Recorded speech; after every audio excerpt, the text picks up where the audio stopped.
Okay, here another video. So this one will be very interesting. So this is the situation. Technology as means of interaction. So every single time there is a new technology, the dynamics and the behavior of the people changes, okay? But why I'm stressing this? First, just think about this. People used to send letters to each other. They used to take a lot of time first, and then they will wait for the reply. And it was a dynamic to wait to maybe put the best words. Let's say you're gonna just do some banter, and then you will try to put, I don't know, something funny, whatever is there, but it will take months. Yeah?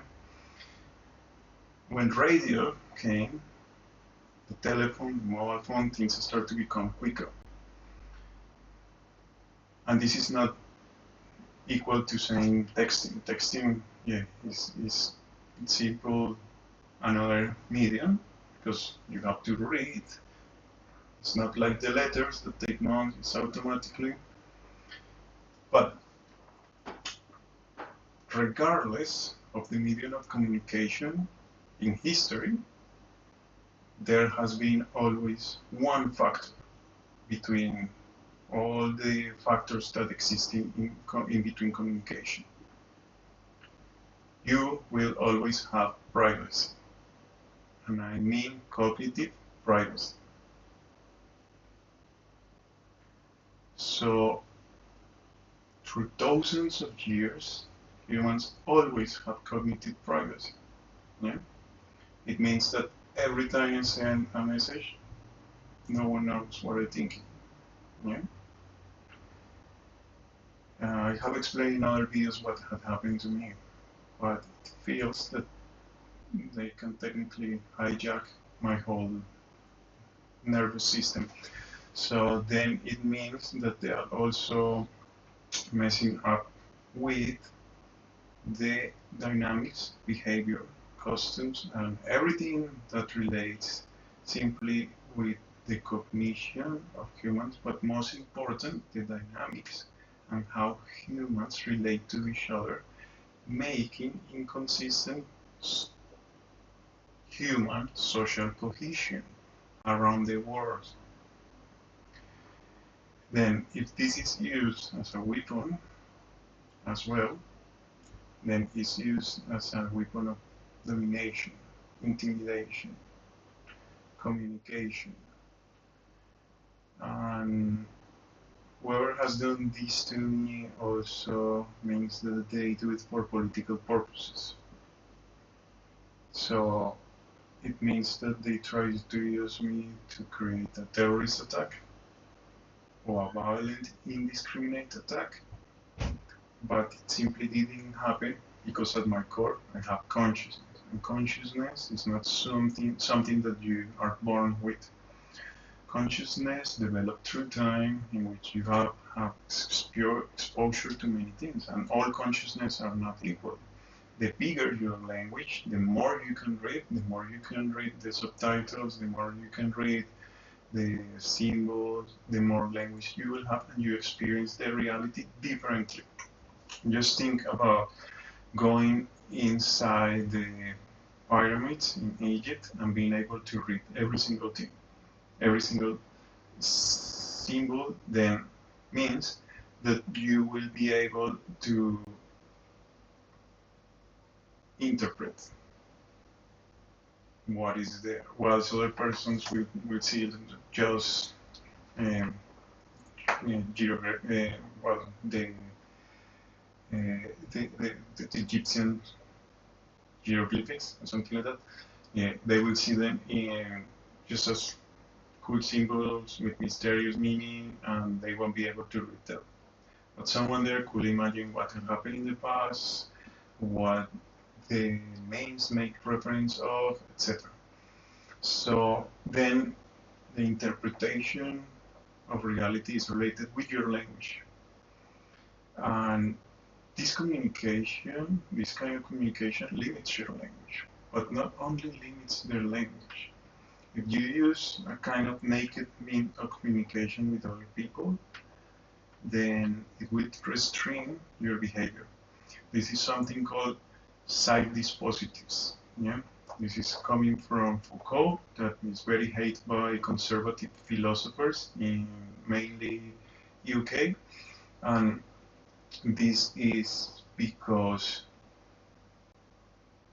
constructivism, as a social sciences, pull apart power and tells you all the factors of power.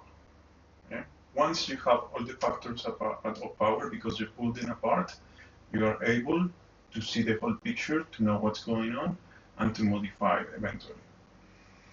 One of the things that the side dispositives does is the side dispositives come from psyche, and dispositives as mechanisms or gadgets, but these are psychological mechanisms, we can say. A few of those are macro. Yeah. So the macro side dispositives will be something like the law. We will have, let's say, laws in which say, okay, you should not kill, therefore you don't kill because you don't want to go to jail, etc. Blah blah blah. Yeah. So you know that if you that something that is wrong, because there is a mechanism in law that says if you do this, it's gonna happen to you, and it's for the whole society. That's why it's macro. Then eventually works up to a point in which simply people won't kill because it makes sense. Yeah. In the other hand, there are micro dispositives. These are the kinds of dispositives that are implanted as a kind of virus. They put information in your brain and then you use it to regulate yourself. It's not you following a rule that everyone else follows. No, it's a way in which you yourself regulate yourself.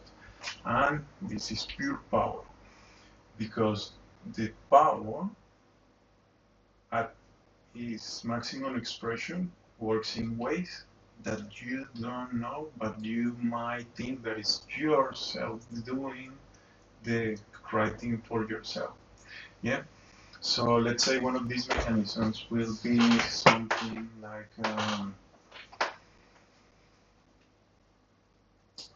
just, most of these mechanisms appears in religion. So I'm trying to be watchful to not use one of these wrongly.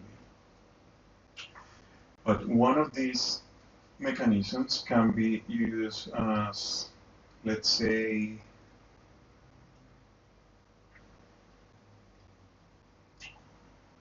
you penalizing yourself for something that you do. Yeah? Let's say I'm gonna penalize myself every time I eat sugar. Yeah. Then I'm self-regulating myself. Let's say, I don't know, the first thing that comes to my mind as well is like, you're gonna go to jail if you wank yourself. Yeah. It's like it's a sin, you're impure, you're gonna go to, and therefore, because God sees everything and He's everywhere, you're gonna be afraid, and then you self-regulate yourself. Yeah. Something like that. Something of that kind. Something that occupies your mind and then eventually leads you to do something in order to regulate yourself in the factor of power. Now, why I'm telling you this? Because the power regulating mechanisms are related with the language. And it means that sometimes, let's say, the English culture, language that subtle language that was used for colonization can be used for also resistance, protection, or it's like let's say, when you speak in a code that maybe you know with your friends, then it also becomes limitation in thinking, in behaving, a limitation in what you can do, what you cannot do.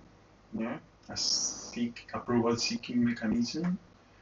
yeah, then you will try to please the others instead of be yourself. You will try to seek validation. You will try to, instead to you know that you don't need validation because you are already. Yeah, it's not, I think, therefore I am. No, a baby is born. Everyone knows about the baby. The baby is. The baby doesn't need to wait to have conscious. Yeah, and but this is a situation in which the baby doesn't even have language. Yeah, but it's not dominated yet. There's a lot of possibility. But then humans that whose language and let's say whose also life has been mediated, but what other things? It becomes a kind of regulation mechanism, and it becomes a source of anxiety. And that's why we like to go far away from technology, far away from the people, maybe just be in intimacy with our loved ones and be in a less stressful environment. And this is not culture, because culture is always evolving. Culture is something that develops from the geography. Culture is something that develops from an event. Culture is something that develops as a kind of memory, yeah, of the people, land. It's a memory of information that the only animal that exists that have this feature of accumulating information is humans. Then culture becomes an accumulation of traditional information, let's call it, in which also there are cycles, repetitive behaviors, habits, and this is culture. But it changes. Yeah? When the culture doesn't change, it's because we don't know where it comes from. And when we don't know where it comes from, according with Pierre Bourdieu, a sociologist, it happens because it has been imposed in power, from power, since we cannot remember it, but it was imposed conscious. If culture develops mainly unconscious, yeah? Let's say a volcano explodes, then we honor the date that the volcano exploded, but it was not our choice that the volcano exploded. Yeah, we can say it as a natural event. Let's say everyone dresses a kind of special, let's say, woven style, and then maybe those were the only colors that were available at that time. Maybe that was the only kind of material that was used of that kind. So it becomes traditional and becomes a memory, also looking at the past. But there is not memory in certain things that regulate conduct, regulate thinking, and regulate language. Then it means that these are impositions coming from power. I cannot find any other way to put it but impositions. But because these are not known for us where they come from, so it means that they are known from someone else where or why and how they were imposed. Yeah. Then, in this situation, I do believe, given the cult, well, I don't call it culture, but let's say the social circumstances of Australia, uh, what has happened to me and in my experience of life, yeah, I'm not saying that is the reality of everyone, but it's my reality. And the only way I can prove it is if we swap consciousness, because you cannot see it. You have to think about the body-mind problem in which we cannot find a connection, or you have to think about qualia in which what I think you cannot feel it, or what I think you cannot think it, and because simply you cannot see the things as I see them. It's like how we know that we are perceiving the same color in the same way. If, let's say, this bottle, yeah, like how do I know that you are seeing the bottle in the same color? We don't know unless you are using the same nerve in my and you are in my head, the same nerve, optical nerve, and you are in my head. So you don't know what is my situation, and you have to think that open, because that's part of the strategy that's supposed to not be proven, because that's simply kind of dual strategy, let's say, was taken as well from thinking in nature as will do, let's say, the cat that is dead and is not dead, or for example, the the kind of subparticles that are and no are, like for example the photon that is particle and wave. So there are a lot of examples in which things are and not are at the same time. Yeah, mainly in the quantical, subquantical science.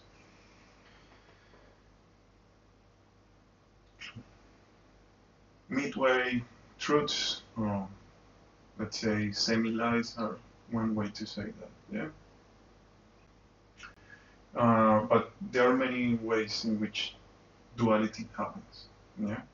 But the situation is this: if what I'm experiencing is real and I've been able to decode it, yeah, as it happened, then there was also a political kind of uh, goal, because every time I got this kind of induced psychosis,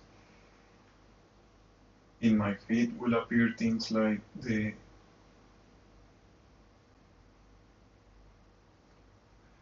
Islamic State, a lot of violent things, and will appear things related with uh, the situation in Donbass and Donetsk before the Ukrainian war started. And there were violence as well in another episode, which as well hit me hard. Uh, there were things when the bombs in Lebanon exploded, and there was as well some, yeah, mainly, yeah, it's extreme kind of violence, sometimes related with ISIS. And let's say I would have succumbed to all that pressure. We were months not sleeping, months hearing voices, months seeing things as well, months not able to understand people, because I just recently discovered that I'm kind of autistic partially, because I, I was not able to discover that if wasn't because as well, I don't know, this kind of technology allow me to unite some concepts from them. I'm able to kind of decodify more kind of social skills and social language and social context, because before that I wasn't able to do it, and especially when this kind of technology start to attack, I had to communicate with people, initiating a conversation with, look, the only way I can speak of things is just talking linearly about something, yeah, like let's say, an engineer describing a machine, because otherwise I couldn't do subtle meanings, yeah, because it simply couldn't decode them. I understand that I couldn't. Let's say I have studied a little bit of symbols, a little bit of sociology, but I never saw a double meaning. Always I was reading the literal meaning of everything. Now I can understand more subtle clues. Now, so this is important to think because I was not always as I am right now, and it's always important to consider. Now, the situation is that Australia is in a very interesting position because, in my experience, what is happening to me, sorry, in my experience, what is happening to me is I don't consider, I don't question it real, but what is happening to me is what it seems to be to me, as I am describing it, that technology. Then this technology has disrupted the communication of humans that we have had for thousands of years. Why? Because privacy doesn't exist. You have the phone, you have the letter, you have the oral communication, you have the internet, you text, you write things on Messenger, in WhatsApp, whatever. You always have privacy in your brain. At the point that you stop to have privacy and anyone or someone else can read your thoughts, we start to go into a new field. And we consider the side dispositives, and we can communicate in not communicate, but let's say someone controls the language of what I think and is recepted in another person. Beyond side dispositives, this becomes a second layer in which language is controlled that leads everyone in one direction. Yeah? Because if you only allow certain words, it means that it will end up in a specific meaning. Yeah? If I don't have all the colors in my palette, I cannot paint what I want. If I only have, let's say, red colors, I'm gonna paint a bloody picture. If I only have blue colors, it will be blue sky kind of situation. Yeah. If I do paint everything green, then the forest will be visible. Yeah, or something like that. But the situation is that since I cannot fully have all the words to explain myself using this technology, then there is another kind of control. Yeah. And this is technically what happened to people like me who has been attacked with voices. They guide us and they only use the voices that will kind of leading us to some situation in which we're gonna end up doing harm to people. But I was conscious that I am myself, what I hear is different, it's like not coming from myself. I know that my personality is what I am. I know that what is outside is, let's say, not what I think, not what I feel, not who I am. I know that I have my criteria. I won't follow orders from voices. And let's say at that stage, my consciousness was developed enough just to simply be able to distinguish between an intromission and what I am. But someone who is not aware or secure or has not had the exploration or have the cognitive tools to understand its consciousness, then could eventually be in a situation in which can be guided or by this kind of weapons of mass disruptions to harm the people. Yeah, and I have explained several of these things in my video. Then, if I'm right, if I have decoded that, not saying that I have, because I have to be careful to not spread any potential misinformation, but from my point of view and what I have experienced, this kind of technology, under the context of Australia, will lead to pure fascism or will lock us in a war that will happen in the Pacific. And it's stupid because we should be keeping the neighborhood, nicely, I don't know, running with a good environment and so on. So this is the situation. Australia doesn't have a Bill of Rights. And if this technology cannot be detected, then it will be legal as long as it's not caught by anyone. And what has been happening to me is illegal, but I cannot take this in a court. I called ASIO and they just say I'm crazy as soon as they ask me, have you been in the hospital? And yeah, I was diagnosed with schizophrenia. But then people who met me, they cannot understand what's wrong with me. They see that, man, your reasoning is great. The notes in the hospital of the psychiatrist say that my reasoning was astonishing. So it was not confusion what I was experiencing, it was actually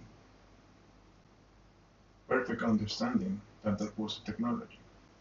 Now, if we don't have a Bill of Rights, and there are secret laws, yeah, that might allow this stuff, might not, but also you have to think that these secret laws were also created and existed during the White Australia policy, and we don't know if after the White Australia policy stopped, then some kind of critical juncture will allow the secret laws to continue having, let's say, racist kind of laws. We don't know that because these laws are secret. And secret laws, something that you Google secret Australian laws and it's there because it's the only open information about this is that this eventually passes through Parliament, yeah, or something like that. Anyway, if we have no Bill of Rights, if we have secret laws, and then we start to have closed courts, holy shit, what's going on?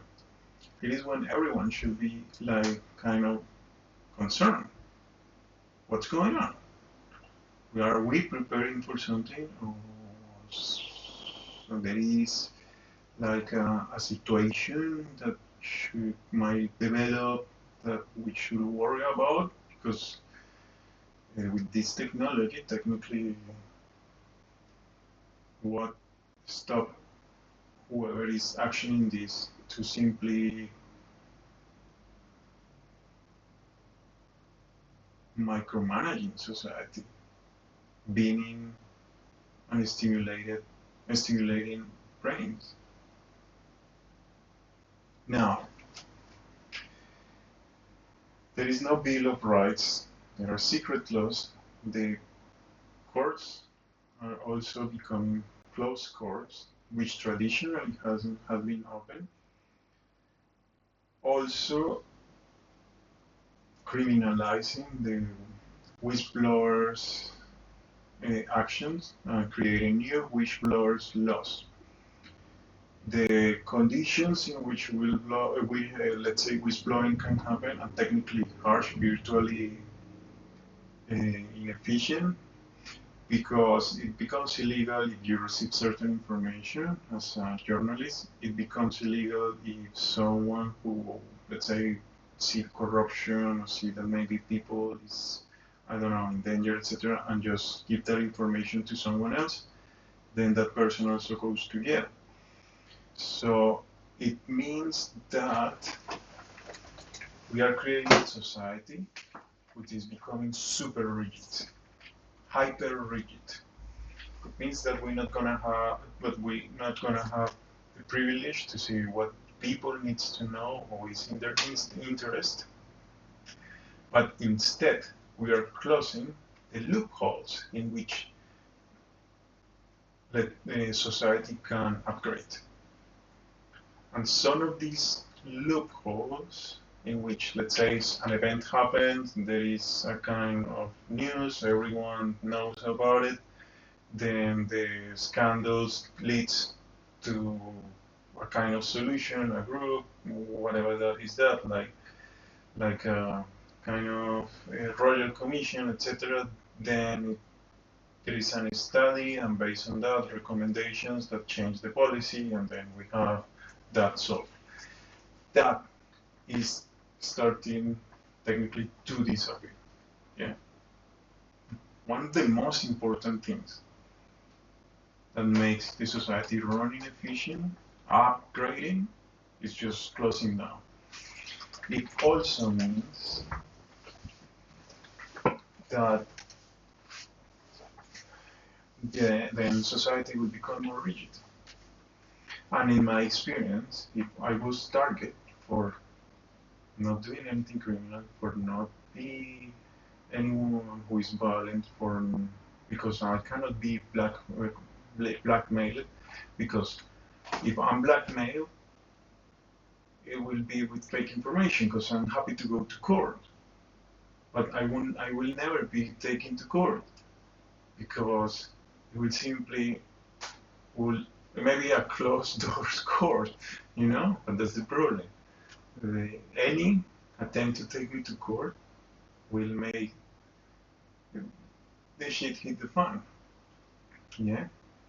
So that's why, but I'm not afraid to go to court because I never did anything wrong. And I also know that I don't deserve this kind of situation that had happened to me. And I should not be taking medication as I know that this is induced. But it is going to be eventually in the future now, because this kind of technology cannot simply stay secret forever. It becomes obvious if you study 5G or 4G or 6G and neuroscience, if anything related with electromagnetism, AI, yeah, and I don't have a microscope, but we are producing. I don't know. I don't know. I know that. Okay, check this out. AI, electromagnetic wave phenomena.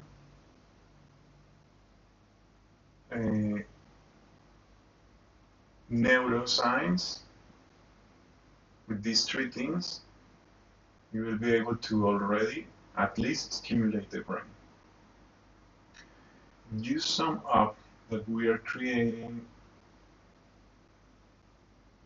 technologies in which the whole of a needle, which is 500,000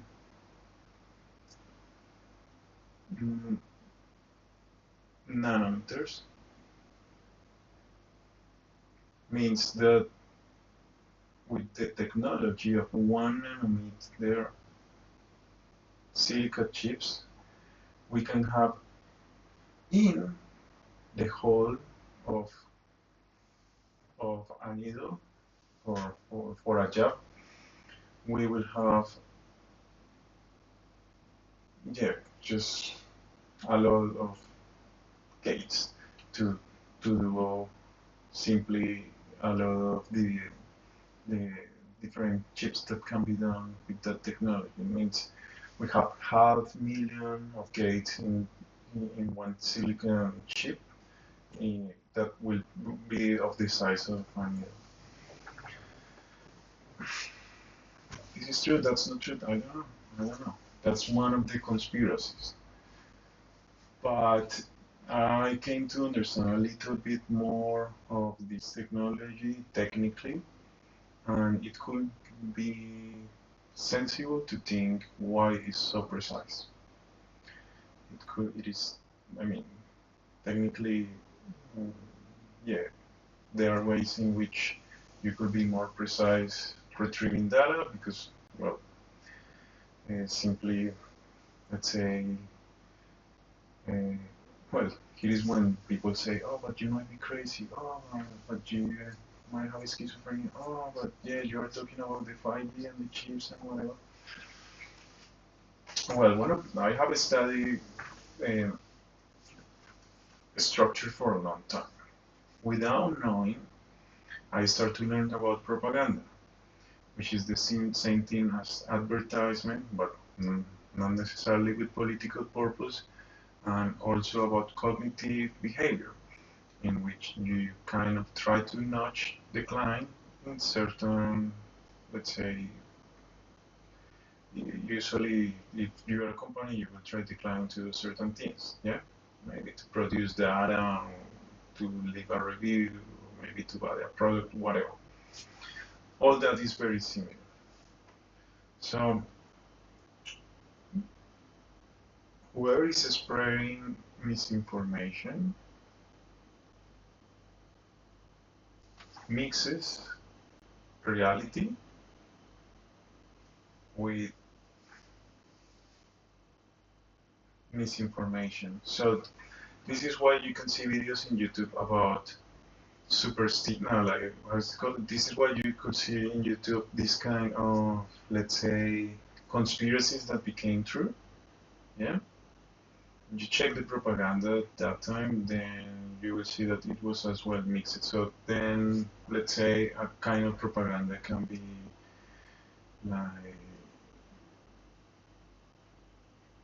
yes, schizophrenics are more likely to something because they have chips, whatever, and they come from the space, the Illuminati, the alien, whatever, and they hide the truth in between. Yeah. So every time you read a conspiracy, you have to be mindful of small part being true. Sometimes very small. Sometimes not be true at all. But mainly, usually, there is a small part that is true. So why I'm saying that, because there are two things that could happen. This would sound really crazy what I'm talking here, but simply it is how it is.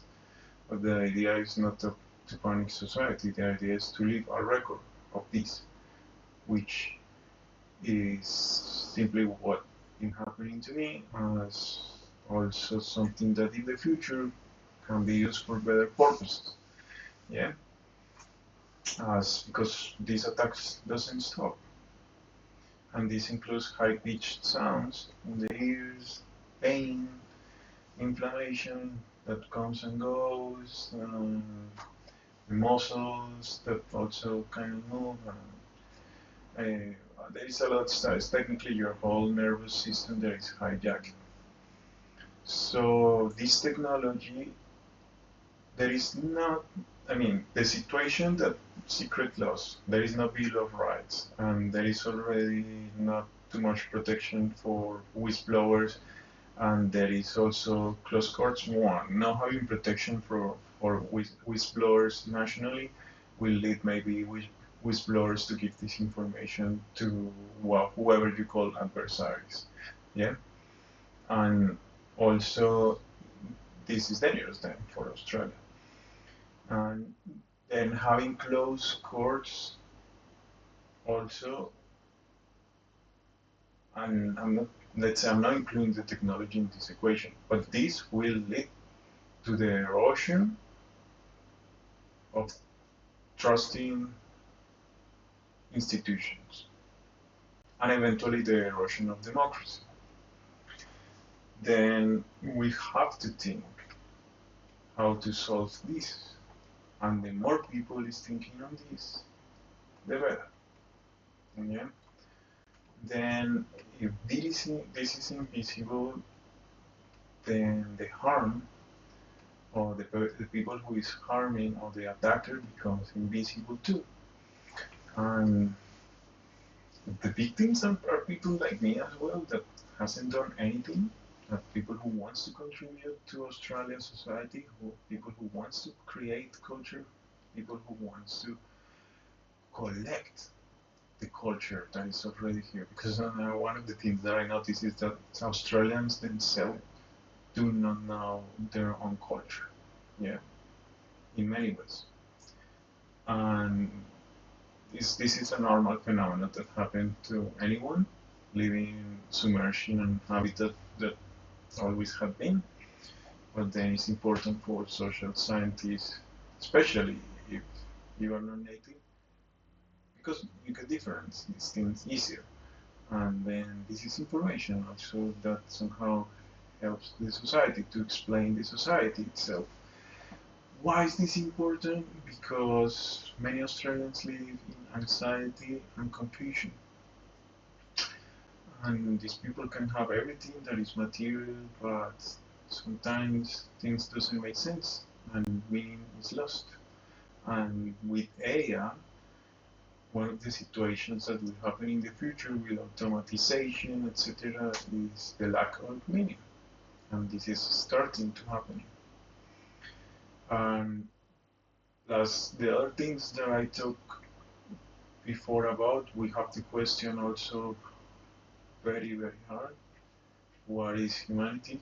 What are we doing? Where we are going? What do we want?